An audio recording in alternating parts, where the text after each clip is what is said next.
ഞാൻ ഷംല. ഞാൻ സീമ. നമ്മുടെ പായസത്തിന് ആവശ്യമുള്ള സാധനങ്ങൾ എന്തൊക്കെയാണ് സീമ? ഇൻഗ്രീഡിയൻസ്. നമ്മുടെ ഈ പായസം തയ്യാറാക്കാൻ ഈത്തപ്പഴം, മാങ്ങ, സ്വീറ്റ് പൊട്ടറ്റോ, ചെറുപയർ പരിപ്പ്, ശർക്കര, തേങ്ങാപ്പാല്, നെയ്യ്, അണ്ടിപ്പരിപ്പ്, മുന്തിരിങ്ങ, ഇത്രയും സാധനങ്ങളാണ് നമുക്ക് വേണ്ടത്. ആവശ്യമുള്ളത്. ഓണക്കാലമായല്ലോ, ഇനി ഇപ്പോ നല്ല നല്ല പഴങ്ങളും നല്ല പൂക്കളും നല്ല പച്ചക്കറികളൊക്കെ ഉള്ള ഒരു കാലമാണ് ഇപ്പോൾ ഉള്ളത്. അപ്പൊ ഈ ഒരു സമയത്ത് നമുക്ക് മാങ്ങ വെച്ചിട്ട്, മാങ്ങയും ഈത്തപ്പഴവും എല്ലാം വെച്ചിട്ട് ഒരു രുചികരമായ ഒരു പായസം തയ്യാറാക്കാം. അതെങ്ങനെയാണ് തയ്യാറാക്കുന്നത് ഷംലത്തൊന്ന് പറയുന്നത്? അത് നമ്മുടെ പരിപ്പ്, ചെറുപയർ പരിപ്പ് നെയ്യിൽ വറുത്ത് അത് നമ്മൾ നാളികേരപ്പാലിൽ വേവിച്ചെടുക്കുകയാണ് ചെയ്യുന്നത്. മാങ്ങ നന്നായി മാഷ് ചെയ്ത് നെയ്യിൽ വിളയിച്ചെടുത്ത് അതിലേക്ക് തേങ്ങാപ്പാൽ, ഈത്തപ്പഴം പാലിൽ അരച്ചത്, സ്വീറ്റ് പൊട്ടാറ്റോ വേവിച്ചതും കൂടെ ചേർത്തിട്ട് ശർക്കര ചേർത്ത് നല്ല രുചികരമായ ഒരു പ്രഥമനാണ് നമ്മൾ ഈ ഓണത്തിനായിട്ട് നിങ്ങൾക്ക് വേണ്ടി സമർപ്പിക്കും. അപ്പോൾ നമുക്കിനി പായസം ഉണ്ടാക്കി തുടങ്ങിയാലോ? ഓക്കെ, ആദ്യം നമുക്ക് കുക്കർ ഒന്ന് കത്തിച്ച് അതിലേക്ക് ചെറുപയർ പരിപ്പും ഒന്ന് അല്പം നെയ്യ് ചേർത്തിട്ട് ഒന്ന് വറുത്തെടുക്കാം. സ്പൂണൊന്ന് എടുക്കുക. നമ്മൾ ഈ ഇത്രയും തന്നെ മുഴുവൻ തന്നെ വേണ്ട, നമ്മളൊരു 3 ഗ്ലാസ് പായസത്തിനുള്ളതേ ഉണ്ടാക്കുന്നുള്ളൂ. അപ്പോൾ ഇതിന്റെ പകുതി പരിപ്പ് മതി. പരിപ്പിട്ടിട്ട് നെയ്യ് ചേർക്കാം. കുറച്ച് നെയ്യ് മതി. നമുക്ക് പഴങ്ങളൊക്കെ വരട്ടുമ്പോൾ നെയ്യ് ചേർക്കുന്നുണ്ട്, മതി. ഇതൊന്ന് ചൂടാവുന്നത് വരെ, ഒന്നൊരു ബ്രൗൺ കളറിലേക്ക് ഒന്ന് വരുന്നത് വരെ, ഒരു നല്ലൊരു ഗോൾഡൻ കളറിലേക്ക് വരുന്നത് വരെ ഒന്ന് ചൂടാക്കിയെടുക്കാം. ഈ സമയത്ത് നല്ലൊരു മണം, നമുക്ക് ഈ ചെറുപയർ പരിപ്പിൻ്റെ ഈ ഒരു പരിപ്പിൻ്റെ നല്ലൊരു മണം ഉണ്ടാവും. അപ്പോഴേക്കും ഞാനിതിവിടെ മാങ്ങ വരട്ടിയെടുക്കാം.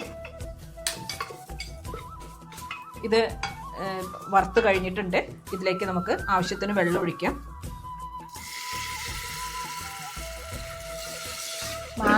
പകുതി വേവാവുന്ന വെള്ളം മതി നമ്മൾ ഒഴിക്കുന്നത്. മാങ്ങ വരട്ടിയെടുക്കാൻ വേണ്ടി നമ്മൾ 1 ടീസ്പൂൺ നെയ്യ് ഇട്ടിട്ടുണ്ട്.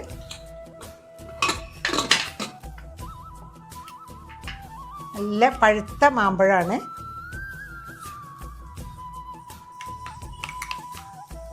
ഒരു 3 വിസിൽ മതി ഇത് കേൾക്കുന്നതോടെ നമുക്കത് ഓഫാക്കാം. ഒരു മാങ്ങ ഫുള്ള് നമ്മൾ ചെത്തിയെടുത്തിട്ടുണ്ട്. അത് നന്നായിട്ട് നെയ്യിൽ നമുക്ക് വിളയിച്ചെടുക്കണം.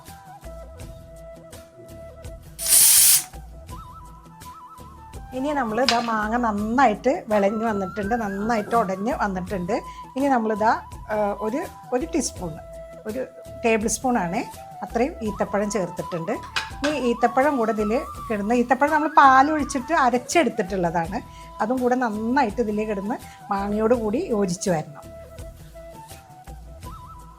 ഇതിപ്പോൾ 3 വിസിൽ വന്നു കഴിഞ്ഞു.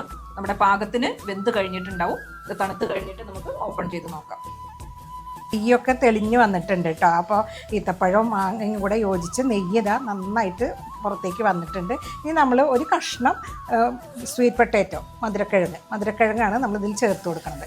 മധുരക്കിഴങ്ങ് ചേർക്കുമ്പോൾ ശരിക്കും നമ്മളൊരു മിൽക്ക് മെയ്ഡ് ചേർക്കുന്ന ആ ഒരു ടേസ്റ്റ് വരും. ശരിക്കും വേവിച്ച് ഉടച്ച മധുരക്കിഴങ്ങാണ് നമ്മൾ ചേർത്ത് കൊടുത്തിരിക്കുന്നത്. നമുക്ക് തുറന്ന് നമ്മൾ വരട്ടി വെച്ചതിലേക്ക് ചേർക്കാം. കണ്ടില്ലേ, പാകത്തിന് വെന്ത് കഴിഞ്ഞിട്ടുണ്ട്. നമുക്കത് ആവശ്യത്തിന് വേണ്ടത് നമുക്ക് ഇതിലേക്ക് ആവശ്യമുള്ളത് നമുക്കതിലേക്ക് എടുക്കാം. നന്നായി വെന്ത് കഴിഞ്ഞിട്ടുണ്ട്. ഇനി നമ്മളിതിലേക്ക് ചേർക്കുന്നത് കുറച്ച് നമ്മൾ മാറ്റി വെക്കുന്നുണ്ട്. പായസത്തിൻ്റെ ഇടയിൽ നമുക്കിങ്ങനെ ഒന്ന് കടിക്കാൻ കിട്ടാൻ വേണ്ടി 1 ടീസ്പൂൺ നമ്മൾ മാറ്റി വെച്ചിട്ടുണ്ട്. ഇനി നമുക്ക് ഇതെല്ലാം കൂടെ നന്നായിട്ട് ഒന്ന് വിളയിച്ചെടുത്ത് ശർക്കര പാവ് ഒഴിച്ചു കൊടുക്കണം. പരിപ്പ് നന്നായി വെന്തിട്ട് വേണം ശർക്കരപ്പാവ് ഒഴിക്കാൻ, അല്ലെങ്കിൽ പരിപ്പ് വേവാൻ പിന്നെയും പണി കഴിയും. നമ്മൾ ശർക്കരപ്പാവ് ഒഴിച്ചു കൊടുക്കണം. ലാസ്റ്റ് ഒഴിക്കാം.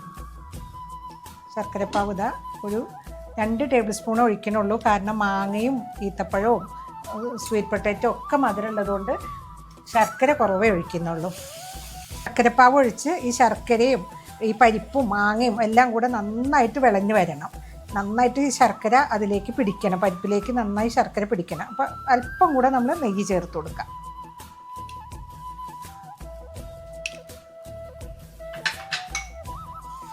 ശരിക്കും പറഞ്ഞാൽ നല്ലൊരു മണം വരുന്നുണ്ട്. ആ ശർക്കരയുടെയും മാങ്ങയുടെയും ഒക്കെ കൂടെ അല്ലേ? മാങ്ങയുടെ മണമാണ് കൂടുതൽ വരുന്നത്. ശർക്കരപ്പാവ് ഒഴിച്ച് ഇതെല്ലാം കൂടെ നന്നായി യോജിച്ച് വന്നിട്ടുണ്ട് കേട്ടോ. എല്ലാം കൂടെ നന്നായി യോജിച്ച് വിളഞ്ഞ് വരണം. നമ്മളിങ്ങനെ ഈ പാനിൽ നിന്ന് ഒന്നിങ്ങനെ വിട്ട് വരുന്ന പരുവാവണം. അപ്പോൾ പരിപ്പിലേക്കൊക്കെ നന്നായി പിടിച്ച് മധുരം പിടിച്ച് നല്ല ടേസ്റ്റ് ആയിട്ട് വരും. ഷംലത്ത്, അപ്പോൾ നല്ലൊരു മണം വരുന്നുണ്ട് കേട്ടോ. മാങ്ങയുടെയും ശർക്കരയും ഒക്കെ കൂടെ ചേർന്ന് ഈത്തപ്പഴത്തിന്റെ തോന്നുന്നുണ്ട്. അതും മാമ്പഴം കൂടി ആ നെയ്യിൽ കിടക്കുന്നുള്ള ആ മണം ഉണ്ടല്ലോ, നെയ്യുടെ ഒക്കെ മണം കൂടെ അല്ലേ? ഇനി നമുക്ക് ഈ പാൽ ഒഴിക്കാം. 2ാം പാല് എടുത്ത് വെച്ചത് നമുക്ക് ഒഴിച്ചു കൊടുക്കാം. ഒഴിച്ചു കൊടുക്കുകയാണ്. ഒരു 2 കപ്പ് പാൽ ഒഴിക്കുന്നുണ്ട്. ഇതെല്ലാം കൂടെ കിടന്ന് യോജിച്ച് വരട്ടെ. ഇനി ഒരു തിക്നെസ്സിലേക്ക് വരണം. വരണം. ഇതെല്ലാം കൂടെ യോജിച്ച് നന്നായി കുറുകി വരണം. ഇത് നന്നായി കുറുകി വന്നിട്ടുണ്ട്. ഇനി നമ്മൾ 1ാം പാലാണ് ഒഴിച്ചു കൊടുക്കുന്നത്. ഏകദേശം ഒരു 1/4 കപ്പ് ഉണ്ടാവും. ഒരു 1/4 കപ്പ് 1ാം പാല്. 1ാം പാൽ ഒഴിക്കുമ്പോൾ നമ്മൾ തീ വളരെയധികം കുറച്ച് വെച്ചിട്ട് അപ്പം തന്നെ നമ്മൾ തീ ഓഫ് ചെയ്യണേ. ഇനി ഇതിലേക്ക് അണ്ടിപ്പരിപ്പ് മുന്തിരി വറുത്തിടാം. നമ്മളിതിൽ വേറെ ഏലക്ക, ചുക്ക്, ജീരകം ഒന്നും ചേർത്തിട്ടില്ല. ആ മാങ്ങയുടെ ആ ടേസ്റ്റ് പ്രത്യേകിച്ച് അത് മാത്രമായിട്ടാണ് വരുന്നത് അല്ലേ? ഫ്ലേവറിന് വേറെ ഒന്നും നമ്മൾ ചേർത്തില്ല. ആ തേങ്ങാപ്പാലിൻ്റെ ടേസ്റ്റ്. അണ്ടിപ്പരിപ്പ് മുന്തിരി വറുത്തിടുകയാണ്. വളരെ സിമ്പിളായിട്ട് നമ്മൾ എത്ര പെട്ടെന്ന് ഉണ്ടാക്കിയത്. പരിപ്പും കൂടെ നമ്മൾ ഇത് നന്നായിട്ട് മൂത്ത് വന്നിട്ടുണ്ട്. ഇനി ആ പരിപ്പും കൂടെ നമ്മൾ ഇതിൽ ഇട്ട് കൊടുക്കുകയാണ്.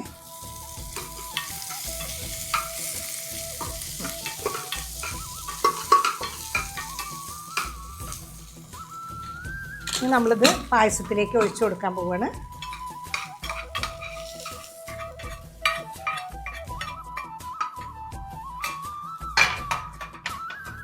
നല്ല സ്വാദിഷ്ടമായ ചെറുപയർ പരിപ്പ് മാമ്പഴ പായസം പ്രഥമൻ റെഡി ആയിരിക്കണം. ഇത് നമുക്കൊരു സെർവിങ് ഒരു ബൗളിലേക്ക് ഒന്ന് തണുപ്പ് വരട്ടെ, ഒന്ന് ചൂടിട്ട് പോയി കഴിയുമ്പോൾ മാറ്റാം. ഈ പായസം നമുക്ക് നമ്മുടെ സെർവിങ് ഉരുളിയിലേക്ക് ഒഴിച്ചു കൊടുക്കാം അല്ലേ? അതെ.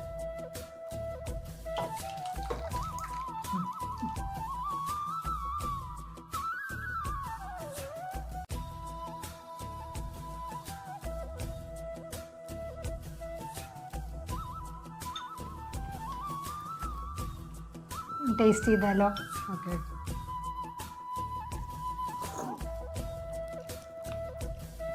നല്ല പായസം, നല്ല പ്രഥമൻ. ശരിക്കും നമ്മൾ പണ്ടൊക്കെ ട്രഡീഷണൽ രീതിയിൽ പറയുമ്പോൾ ചെറുപയർ പരിപ്പ് മാത്രം വെച്ചിട്ടുള്ള ഒരു പായസം. പക്ഷെ അതിന് ഒരു മാമ്പഴവും ഈത്തപ്പഴവും എല്ലാം കൂടി വന്നപ്പോൾ അതിന്റെ രുചി വേറൊരു രീതിയിൽ. ഓണക്കാലത്ത് എല്ലാവർക്കും എല്ലാ വീട്ടിലും ഇതുപോലത്തെ ഒരു പായസം ഉണ്ടാക്കുമെന്ന് പ്രതീക്ഷിക്കുന്നു.